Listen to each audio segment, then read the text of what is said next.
Bonjour à tous et bienvenue dans ce nouvel épisode de No Name Yet podcast. Je tiens d'abord à m'excuser pour le retard de cet épisode. J'ai eu une semaine un peu mouvementée et j'ai pas réussi à prendre de l'avance. Donc j'espère que vous me pardonnerez avec le petit post que j'ai fait sur Instagram. N'hésitez pas à les follow si vous ne connaissez toujours pas. Ça s'appelle nonameyet.pod. Et ouais, du coup, je vous treat avec un épisode surprise qui sort le 20 février parce que aujourd'hui c'est un jour spécial puisque c'est l'anniversaire de ma plus grande fan, de la plus grande fan en tout cas de ce podcast, qui est Lucille. Et donc c'est pour ça qu'aujourd'hui nous avons un petit épisode surprise. En tout cas, le sujet du jour, c'est quelque chose qu'on l'a évoqué plusieurs fois pendant les derniers épisodes, mais que je n'ai jamais réellement adressé parce que je voulais m'y consacrer entièrement. Et aujourd'hui is the day que je vais en parler. Donc, après le week-end Grammys et le week-end Super Bowl, la grande star du moment, c'est Kendrick Lamar. Il a brillé sur tous les fronts et notamment grâce à son titre Not Like Us. Mais pour ceux qui ne le savent pas, ce titre est en réalité un diss track contre Drake. Alors, un diss track, c'est une chanson qui est intentionnellement destinée à attaquer et à insulter une personne. Et c'est quelque chose qui est très répandu, voire culturel, dans le genre hip-hop, rap et toutes les musiques urbaines de manière générale. Donc, aujourd'hui, Kendrick Lamar, il est vu comme une figure emblématique du rap moderne. Ça fait 13 ans, je crois, qu'il a commencé et il a sorti 5 albums qui ont tous été salués par la critique, les awards et les fans. Et ça lui permet aussi de remporter un prix Pulitzer en 2018. À côté de ça, Drake est, lui, connu pour être un faiseur de tubes. C'est un peu une machine du rap hip-hop. Et il a réussi à exploser assez tôt et il sort encore beaucoup de projets. D'ailleurs, il en sort beaucoup, beaucoup. Parce que je crois qu'il a fait genre 9 albums et encore d'autres mixtapes. Donc vraiment, il est... C'est pas Jul, mais il est productif. Et donc aujourd'hui, on va parler de leur relation et comprendre un peu ce qui s'est passé avec ce tube Not Like Us qui a un peu mis genre tout le monde d'accord pour se mettre du côté de Drake, de Kendrick Lamar. Oupsie, ça commence déjà les confusions. Bref, donc leur relation elle est assez complexe parce que ça fait plus de 10 ans qu'il y a des tensions et que ça se répond un peu genre par pic en chanson ou même en interview. Donc aujourd'hui, je vais tout vous expliquer et vous dire tout ce qu'il y a à savoir pour mieux comprendre euh, ce clash. Et voilà. Alors, tout commence en 2011. Drake était déjà sur le devant de la scène rap et Kendrick avait le même âge, mais il n'était pas vraiment connu encore. Il était un peu genre en cours d'émergence. Et ils ont décidé de collaborer sur l'album de Drake qui invite Kendrick euh, en 2011, donc comme j'ai dit, euh, sur une interlude de 2 minutes. Et suite à ça, ils vont collaborer ensemble sur d'autres sons, donc sur une musique de Kendrick sur son premier album qui s'appelle Poetic Justice, et également sur un projet de A$AP Rocky qui s'appelle Fucking Problems. Et je crois qu'ils étaient tous les deux. Il y avait A$AP Rocky, il y avait quelqu'un d'autre, mais je me souviens plus qui. Donc voilà. Et cette entente prend fin en 2013 lorsque Kendrick mentionne Drake parmi une liste de plein d'autres rappeurs dans un couplet d'une musique de Big Sean où il a été invité qui s'appelle Control.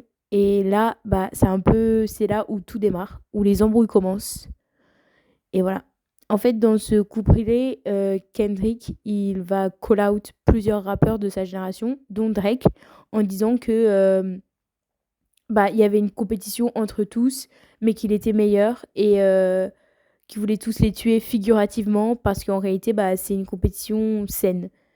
Et ce track et genre ce couplet, il était un peu viral à l'époque, bon à l'échelle de l'époque parce que en 2013, vous voyez, c'était pas des gros trucs de viralité, mais c'était quand même ça a fait un peu de bruit parce que c'était inattendu. Genre Kendrick Lamar à l'époque, c'était un peu un nobody. Et enfin, c'était pas un nobody, mais il était encore tout petit pour pouvoir se permettre de faire ce genre de statement. Du coup, les gens étaient un peu choqués. Et bah, Drake aussi était choqué parce que déjà, il était même pas au courant qu'il y avait un bif entre eux.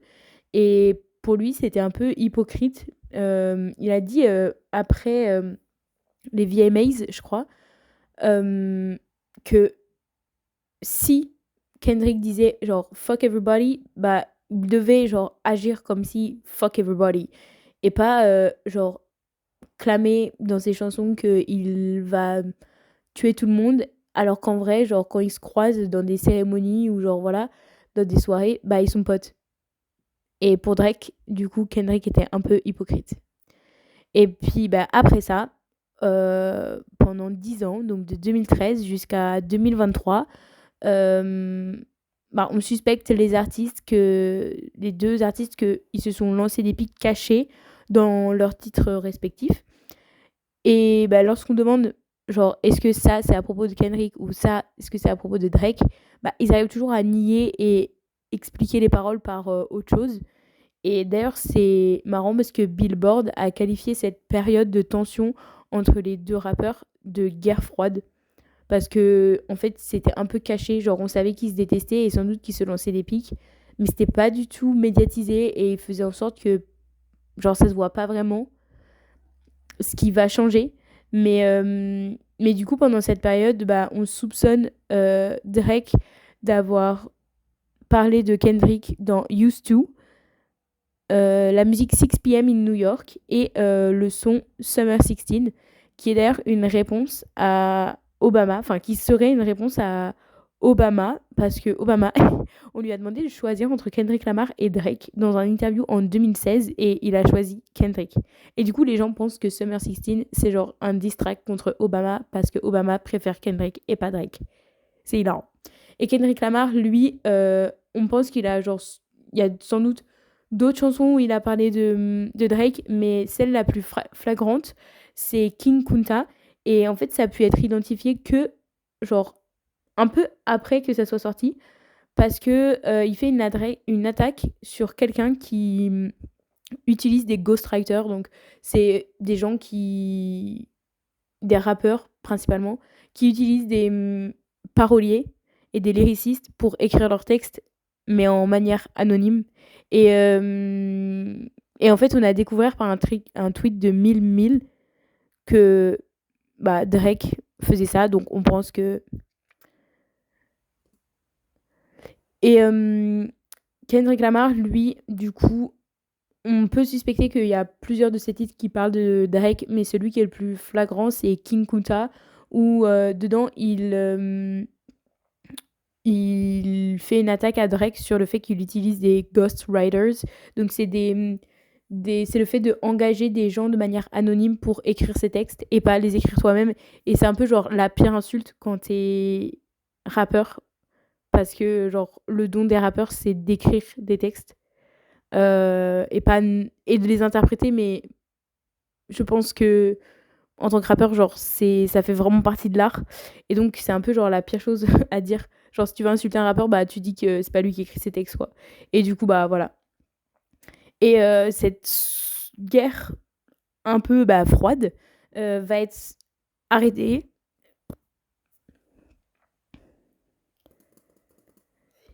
Et bah, cette guerre froide va être subtile, mais va s'arrêter. En octobre 2023, ça commence à être un peu plus chaud parce qu'il y a un autre rappeur US qui s'appelle J. Cole. Et, euh, et lui et Drake, ils vont collaborer ensemble pour sortir une musique qui s'appelle First Person Shooter. Et dedans, Cole clame que lui, Drake et Kendrick sont le Big Three du hip-hop moderne. Ce qui est déjà un peu bizarre parce que genre, c'est une musique où il y a Drake et il complimente Kendrick. Même si c'est pas Drake qui le dit, bah et genre c'est une collab entre Drake et Cole, donc enfin genre c'est bizarre quoi. Et à ça, Lamar va répondre 6 mois plus tard, en mars 2024, dans le titre Like That, qui est une musique avec Future et Metro Boomin, que il n'existe pas de Big Three parce que c'est seulement Big Me. Déjà, la, la line, elle est extraordinaire. Et du coup, voilà. Et en plus de ça, bah, Future et Metro Boomin, eux, ils ont genre clairement pris parti dans cette embrouille parce que tout ce projet commun où bah, du coup il y a Like That, la musique avec Kendrick Lamar. Ce projet commun il s'appelle Don't Trust You et c'est un album et ils ont invité que des artistes qui sont connus pour ne pas être potes avec Drake. Genre là l'embrouille elle est un peu en mode genre venez on met tout le monde dans cette embrouille. C'est hilarant. Et du coup à partir de ça c'est en mars 2024 et là la guerre elle est lancée et vous allez voir, en l'espace de un mois et demi, Drake et Kendrick Lamar, ils vont se balancer des diss tracks après diss tracks, répondant parfois genre dans la même journée avec un nouveau son. Donc c'est vraiment une représentation de la culture hip-hop et rap, particulièrement américaine d'ailleurs, qui est extraordinaire. Et pour moi, ça c'est genre un peu bizarre parce que je sais que c'est malsain, parce que c'est vraiment du hating pour genre hate quelqu'un. Et, et aussi, bah, c'est assez violent quand même. Enfin, surtout là, vous allez voir, c'est assez violent. Mais je trouve que c'est quand même enfin, une prouesse artistique et aussi un témoignage historique. Parce que bah, ça représente vraiment l'art du rap. Et en vrai, quand on y pense, bah, c'est un peu ça. Genre, pour moi, l'art du rap, c'est l'art de la battle, c'est l'art du répondant et c'est l'art de genre produire rapidement des trucs assez quali, quoi. Et du coup, je trouve que c'est quand même une belle prouesse artistique ce qu'ils vont faire, même si c'est quand même assez violent. Bref, pour vous expliquer tout ça, je pense que c'est mieux qu'on revisite tous les titres qui ont été sortis par nos deux petits compatriotes pendant ce mois et demi de chaos technique. Donc en avril 2024, Cole, ce bon vieux gars, ressort une musique qui s'appelle 7 Minutes Drill. Et là, il clash Lamar. Genre, c'est sa réponse au fait que bah, lui, il a voulu complimenter Kendrick en novembre ou en octobre 2023. Et Kendrick l'a clashé. Du coup, il est en mode, bah frère, j'ai voulu te faire un complément. Bah non, moi je vais te dire son retour. Et Drake, il va faire la même chose quelques jours plus tard en sortant Push-Ups et ensuite Taylor Made Freestyle. Et en fait, dans ces deux chansons, globalement, il se fout de la gueule de Kendrick sur plusieurs points, mais notamment sur le fait qu'il collabore beaucoup avec des artistes pop, notamment Taylor Swift, parce que, bah, nothing gonna me bad blood, nothing gonna me nada. Vous l'avez. Et ça, pour moi, c'est vraiment une offense à une culture parce que il se fout de la gueule de la pop. Et en plus, si on va plus loin, c'est un peu une remarque misogyne à mon goût parce que ce genre de la pop, il n'est pas dédié à des artistes féminins, mais il est quand même qualifié pour être un genre ciblé pour les femmes. Contrairement au rap, qui est assez codifié pour être une musique d'homme. Et donc pour moi, il y a un réel manque de tact de la part de Drake sur ça, parce que pour moi, Kendrick Lamar, c'est un artiste qui essaye justement de faire le bridge entre ces deux univers et de les faire partager, enfin, genre de ramener de la pop dans le rap pour les mecs et de ramener un peu de rap dans la pop pour les meufs, même si c'est pas genre si binaire. Bah, des artistes comme Kendrick Lamar, c'est typiquement des artistes que j'apprécie pour ça. Et là, Drake, bah, genre, grosse déception de dire ça. Je suis désolée, mais en fait, t'es en train de diminuer un genre parce que c'est pas le tien. Et je parle pas de genre homme-femme. Je parle de genre de musique. Bref. Et du coup, lorsque Kendrick, il riposte pas directement dans les jours qui suivent après les sorties de ces trois chansons, ben, il l'accuse ensuite d'être un peu genre un froussard, a coward, parce qu'il il veut pas sortir de titre en même temps que Taylor Swift, parce qu'à ce moment-là, Taylor Swift, elle est en train de sortir son album The Tortured Poets Department, et du coup, il l'accuse de pas vouloir le sortir en même temps pour pouvoir faire des résultats en termes de stream et de charts et tout ça. Ce qui est d'ailleurs, par ailleurs, hein, totalement stupide, puisque si mes souvenirs sont bons, lui-même, il a dit que dans une chanson en 2023, seulement Taylor Swift pouvait faire décaler la sortie de son album.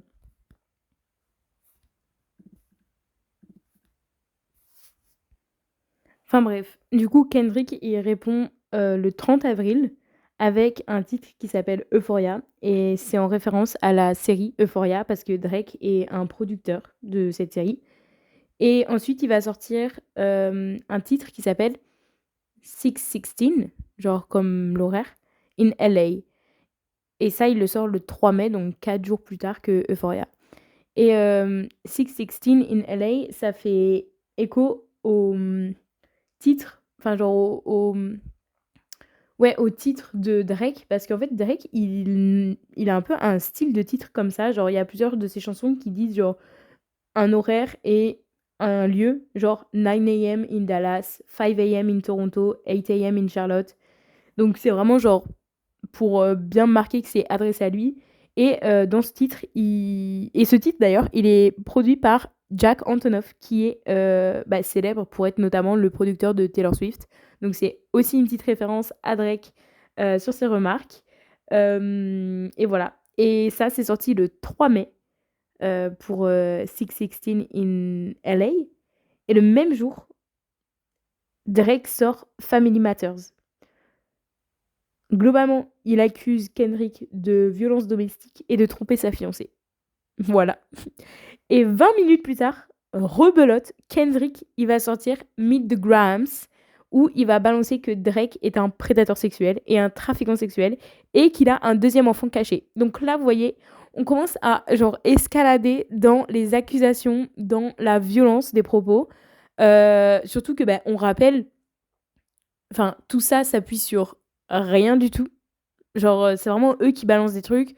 Il y a aucune preuve derrière parce que c'est juste des diss tracks. Donc, en fait, on ne sait pas d'où ça vient.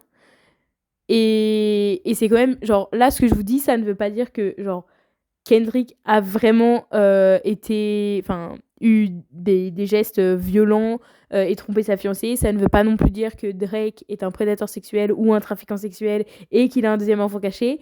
C'est seulement ce qui a été dit. Donc voilà, je tiens quand même des précautions parce que là, le but, c'est pas de savoir si toutes ces accusations, elles sont vraies ou fausses. C'est plus de s'intéresser au clash en lui-même. Mais du coup, vous avez compris, le 3 mai, on a eu 3 titres dans la même journée. Donc un peu genre foufou. Un peu foufou le truc. Et alors là, c'est pas fini. C'est pas fini. Parce que le 4 mai, Kendrick Lamar, il sort Not Like Us. Et là, il pète tout. Il explose absolument le monde entier. Parce que dedans, il dit explicitement que Drake est un pédophile. Et il le dit de plusieurs manières. Donc, je vais vous citer un peu genre les lines qui sont des bangers, genre des hits. Il dit Say Drake, I hear you like them young, you better not ever go to cell block 1. Bon, juste Say Drake, I hear you like them young. Bah, enfin, hilarant. Tu peux pas, pour ceux qui comprennent pas trop l'anglais, il a dit Dis Drake, j'ai entendu que tu les aimais jeunes. Voilà. Ensuite, il a dit Certified Lover Boy, Certified Pedophile. Donc, certifié Loverboy, certifié pédophile. Et ça, c'est une référence à un album de Drake qui s'appelle Certified Loverboy. Et ensuite, il a une autre line qui, elle, est genre devenue genre la référence, le même. Même si je sais pas si c'est vraiment le bon mot pour qualifier ça, mais la référence Trying to strike a chord and it's probably A minor.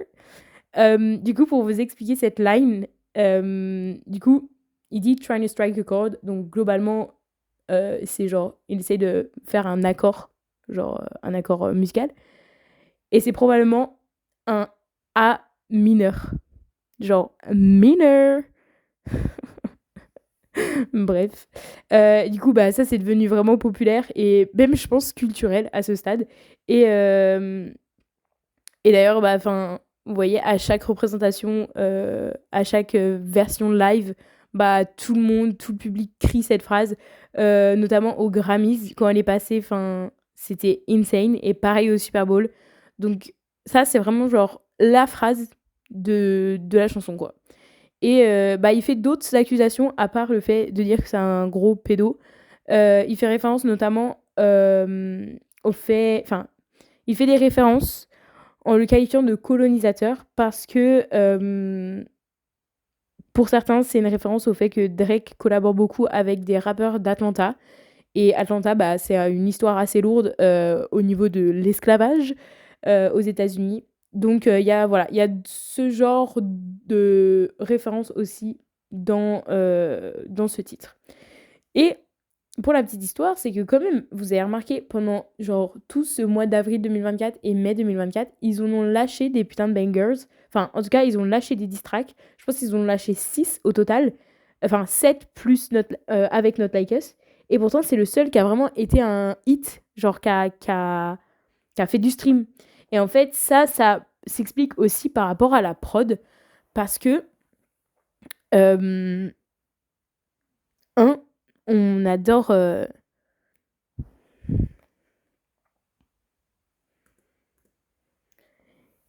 Et ce tube, bah, c'est un total hit, en fait, mais pour plusieurs raisons. Parce que en vrai, bah, dans la culture américaine, déjà, ils kiffent les clashs comme ça. Deuxièmement, bah, c'est pareil, on adore un hater qui va juste hater, en vrai. Mais surtout, la différence avec les 6 autres titres qui sont sortis par les deux petits loustiques là, c'est que la prod a été travaillée et elle est hyper rythmée. Et elle a été produite par DJ Mustard, que je connaissais pas du tout avant, mais qui a fait une apparition lors de la mi-temps du Super Bowl, donc peut-être que vous avez vu sa tête. Et en fait, c'est une prod qui revient sur les bases et sur l'histoire du hip-hop de la côte ouest particulièrement. Et enfin, je sais pas, moi je trouve que ça fait grave vibe Snoop Dogg à l'époque, genre les petits cœurs là. Je sais pas comment dire, mais peut-être vous voyez ce que je veux dire. Et bah, surtout, j'en avais parlé en story lorsque j'avais fait mes petites prédictions sur la mi-temps du Super Bowl, mais bon, ça s'est révélé faux. Mais la prod, c'est un sample du morceau I Believe to My Soul de Ray Charles, qui est sorti en 1961. Et ben, DJ Mustard, il a repris les 4 temps de violon pour les accélérer et les rendre un peu plus claquants. Et bah, du coup, ça donne un peu genre une ardeur et une énergie au morceau final. Et du coup, je pense que c'est ça aussi qui fait que bah, la musique, elle est trop bien, quoi. Genre, c'est un banger de ouf. Enfin bref, difficile d'être Drake. Il a quand même répondu le lendemain. Donc là, on est rendu le 5 mai. euh, avec un titre qui s'appelle The Heart Part 6, qui en réalité flop par rapport à l'engouement suprême de Not Like Us. Et il a reçu environ 1 million de dislikes sur YouTube. Voilà. Et comme c'était juste après, il pensait peut-être genre pouvoir profiter de cette vague, mais finalement bah pas du tout. Et du coup ça a laissé Kendrick bah tout rafler. Genre là il a pris trop d'avance quoi. Genre c'est mort en fait. Drake sur cette bataille là, il a perdu. Et ça s'est empiré parce que après ça, en juin 2024, Kendrick il fait un gros concert où globalement il va genre chanter en live tous les diss tracks qu'il a fait. Il invite des célébrités. Franchement il y a tout le monde qui danse. Ça crie ses sons. Et là, franchement, c'est genre la première fois qu'on voit que y a genre un gros groupe de célébrités qui prennent parti pour Kendrick et non pour Drake. Ensuite, il sort son clip en août. Et ben, en une journée, il attend les 13 millions de vues sur YouTube. Donc voilà, pour vous donner un peu un ordre d'idée. Et bah, dedans, il soutient ce qu'il dit dans la chanson sur Drake. Donc les accusations de pédophiles, etc. Et il en profite aussi pour se défendre sur ce que Drake a dit sur lui. Notamment les accusations sur le fait que bah, genre, sa famille a été un peu instable. Genre, il voyait pas ses enfants, il avait trompé sa meuf. Enfin voilà. Et il se défend en montrant dans le clip bah, une famille unie. Et du coup, bah, la presse parle d'un tour de victoire pour Kendrick Lamar, alors qu'on est déjà. Enfin, on est que en août, entre guillemets, parce que le plus gros n'est même pas passé. Ensuite, il va bah, surfer sur cette vague pour sortir un album. Et il dit que ça va pas porter entièrement sur Drake, mais il y a quand même quelques petits signaux de pique par-ci par-là. Notamment sur une chanson qui s'appelle bah, Hurt Part 6, qui est bah, le même nom que l'un des 10 tracks que Drake a fait. Et aussi bah, parce que dans cet album, il y a 2 sons avec SZA, qui est une ex de Drake, avec qui il est sorti lorsqu'elle était encore mineure. Donc voilà. Et bah, Drake, suite à ça, bah, lui, il est complètement démuni en vrai de vrai. Le pauvre, il sait pas quoi faire. Du coup, il balance des pétitions contre Universal, Spotify et iHeartRadio pour avoir truqué les algorithmes de stream de Not Like Us. Et genre, pour les avoir boostés, en fait. C'est excellent. Et le 15 janvier, bah, il va jusqu'à porter plainte contre Universal, qui est le label de Kendrick sous lequel il a enregistré Not Like Us et il porte plainte pour diffamation. Mais il porte pas plainte contre Kendrick Lamar lui-même. Du coup, ça, c'est un peu étrange. Genre, je me demande pourquoi il a fait ça. Genre, pourquoi il a pas porté plainte aussi contre Kendrick Lamar. Je ne sais pas. Et là, du coup, c'est clairement l'apothéose de Drake, c'était il y a quelques semaines. D'abord parce que Not Like Us a remporté les 5 Grammy Awards dans lesquels la chanson était nommée. Donc pour Record of the Year, Song of the Year, Best Rap Performance, Best Rap Song et Best Music Video. Et ce qui est un peu hilarant, c'est que Not Like Us, en tant que chanson, a le même nombre de Grammys que Drake dans toute sa carrière. Du coup, je sais pas, c'est assez marrant, je trouve, comme anecdote. Kendrick Lamar, pendant les Grammy, il n'a pas mentionné une fois Drake dans ses speeches, interviews, mais on peut quand même considérer que son petit ensemble en jeans, connu comme un Canadian Tuxedo, fait une référence à Drake, parce que Drake est canadien en fait. Et puis, comme je l'ai dit tout à l'heure, l'audience, elle a chanté haut et fort le passage A minor quand il est allé chercher son trophée, parce que la musique, elle passait. Et en fait, c'est trop marrant, parce qu'au Grammys, quand les gens ils chantent, c'est en harmonie, genre. C'est trop beau, parce que c'est que des chanteurs dans la salle. C'est hilarant. Bref. Et finalement, le Super Bowl qui avait lieu, du coup, il y a 10 jours. Et alors là, franchement, il y a eu de la ref à Drake à la minute. D'abord, le plus évident, c'est parce qu'il a interprété Euphoria et Not Like Us, qui sont, comme je l'ai dit auparavant, des diss tracks. Et ensuite, on a pu voir d'abord un pendentif avec la lettre A en minuscule, qui rappelle un peu la phrase A minor. Vraiment, compter le nombre de fois où j'ai dit ça pendant l'épisode, je pense que c'est marrant. Autre chose, on a vu au milieu du show, il a dit, je traduis, je veux chanter leur chanson préférée, mais je sais qu'ils aiment me poursuivre en justice. Suivi d'un extrait de l'intro de Not Like Us. Et après, il est passé à autre chose. Franchement, ça, excellent. Excellent. Ensuite, il a ramené SZA pour chanter leur titre All the Stars, qui est l'ex de Drake. Mais ça, en fait, on le savait déjà, ça c'est pas une surprise. Et surtout, je l'ai déjà dit que SZA, elle était dans l'album et c'était l'ex de Drake. Mais en vrai de vrai, Kendrick Lamar et SZA, ils ont plus, ils sont connus pour être un vrai duo. Et ils font d'ailleurs une tournée européenne et là, cette année, cet été, ensemble. Donc, je pense que ça va au-delà du fait que c'est l'ex de Drake. Voilà, juste pour l'info. Mais il a également ramené, et ça c'était une surprise, Serena Williams, qui est une ex de Drake. Et ça, franchement, ça c'est tellement fab. C'est tellement fabuleux, j'ai adoré. Et enfin, il a chanté à la fin Not Like Us, et il a pas dit le mot pédophile, donc voilà, mais il a bien dit A minor et un autre. Et surtout, il a regardé la cam avec un petit sourire là, et il a balancé Say Drake, I hear you like them young. Et ça me régale en fait. Et bref, la réponse de ce show, en vrai, il était hyper positif, et honnêtement, c'est considéré comme un gros mic. Enfin, moi, je le considère en tout cas comme un gros mic drop. Et je pense que c'est la même chose pour la critique, parce que franchement, là, le consensus pour les fans et les médias, c'est que Kendrick, il a gagné.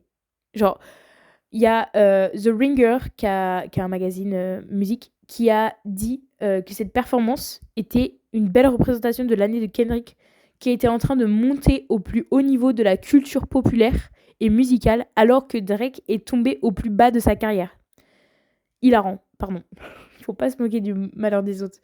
Certains journalistes ont été quand même impressionnés et heureux de voir cette culture du clash, mais il faut quand même dire que d'autres sont assez perspicaces, parce que c'est une représentation de la violence et des accusations qui est franchement, honnêtement, trop forte. Et ça rappelle d'ailleurs le célèbre clash entre Tupac et Biggie dans les années 90, et qui s'est fini en assassinat. Et en fait, ça fait un peu peur, parce que je vous ai parlé de toute cette période d'avril et de début mai où ils s'envoyaient des diss tracks à la minute. Et en fait, ça s'est arrêté soudainement, parce que le 7 mai, près de chez Drake, il y a eu une fusillade. Et il y a pas eu de lien établi réellement, avec le bif, mais franchement, vu le contexte, c'est un peu sûr que c'était lié. Et ça explique d'ailleurs pourquoi, bah, suite à ça, il y a pas eu d'autres, ils ont pas continué quoi, genre ils se sont arrêtés et voilà. Et ouais, en fait, genre cette guerre, c'est une guerre d'ego qui va jamais s'arrêter sauf si, bah, l'un déclare forfait, abandonne, juste arrête et a priori, bah, c'est pas près d'être le cas parce que Drake, il a sorti un album vendredi dernier, le 14 février, avec Party Next Door et ça s'appelle, Some Sexy Songs for You. J'adore leur titre à chaque fois. Et dedans, il y a une musique qui s'appelle Give Me a Hug. Et il y a une petite ref sur le bif, sur Kendrick. Donc franchement, tout ce que j'ai à dire, c'est affaire à suivre. Est-ce que ça va s'arrêter là? Est-ce que ça va prendre une vraiment très mauvaise trajectoire? Parce que je pense que pour l'instant, c'est seulement genre un bif et un clash culturel. Mais voilà, il faudrait pas que ça tourne en Tupac et Biggie et que ça tourne très mal. C'est pas le but. Et voilà. Voilà, c'est tout. Sinon, au niveau des sorties de la semaine et des petites news, en fait, au niveau des news de la semaine, j'ai pas grand-chose à dire, vu que je vous ai fait un petit récap sur le compte Instagram. Encore une fois, n'hésitez pas à aller le checker si vous ne l'avez pas vu. Et le seul truc que je vais rajouter, c'est que ce mardi, pendant le le tournoi féminin à Dubaï de tennis, pardon, Emma Raducanu, qui est une tenniswoman dont j'ai sans doute parlé pendant mon podcast sur l'Open d'Australie. Elle a 22 ans, elle est britannique et ils ont dû stopper le match à un moment donné parce que dans le public, il y avait l'un de ses stalkers. Genre, la veille, elle s'est fait genre harceler par un mec et là, en plein match, elle le voit dans les gradins. Du coup, elle a eu une genre crise de panique et heureusement, genre l'ATP, enfin ATP/WTA, la fédération de tennis, a mis des moyens en place pour qu'elle puisse genre un peu guérir de ce trauma un peu parce que genre waouh, c'est choquant. Et ce gars, il a été blacklisté de tous les tournois ATP ever, donc plus jamais il va pouvoir regarder du tennis. Mais genre franchement, bien fait pour toi, ça le rat. Voilà. C'est juste pour ramener un petit peu de nouvelles féminines, même si techniquement c'est encore une nouvelle qui prouve que les hommes, vous êtes vraiment chelous. Sinon, au niveau de ce qui va se passer, Sam Fender, qui est un petit artiste indie anglais, sort un nouvel album vendredi, donc demain, qui s'appelle People Watching. Moi, j'ai un peu hâte. C'est parce que c'est ma came de musique. J'écoute déjà certains de ses titres. Et franchement, c'est assez intéressant. Donc, je vous encourage à aller voir son nouveau projet. Et ensuite, qu'est-ce que je vais regarder? Alors, au niveau culturel, je vais regarder Bref saison 2 parce que j'ai entendu vraiment beaucoup de bien dessus. Donc, forcément que je vais aller regarder parce que, pareil, on parlait d'impact culturel pendant toute l'épisode. Bref, c'est genre un impact culturel énorme en France. Donc, j'ai trop hâte d'aller voir la saison 2. Et peut-être je vous ferai une petite reco la semaine prochaine en fonction de ce que j'en ai pensé.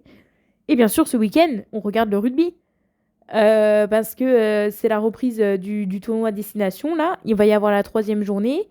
Donc, je vous encourage d'ailleurs à aller réécouter le podcast de la semaine dernière qui décrypte un petit peu tout ce qu'il faut savoir sur le tournoi Destination et sur cette édition. Et voilà, ça va être un match contre l'Italie qui va s'annoncer pas forcément simple, enfin pas aussi simple que ce qu'on pensait, puisqu'on va être privé de Ntamak encore. Et sur la décision de Galtier, Penaud ne sera pas titulaire non plus. Donc je crois quand même en la force de notre petite 15. Mais ça risque d'être plus complexe que prévu. Voilà, c'est tout pour aujourd'hui. N'hésitez pas à vous abonner, enclencher la cloche de notification pour être informé quand on sort le podcast. Et surtout, allez vous abonner au petit compte Instagram pour avoir plus de news pendant toute la semaine. Bisous!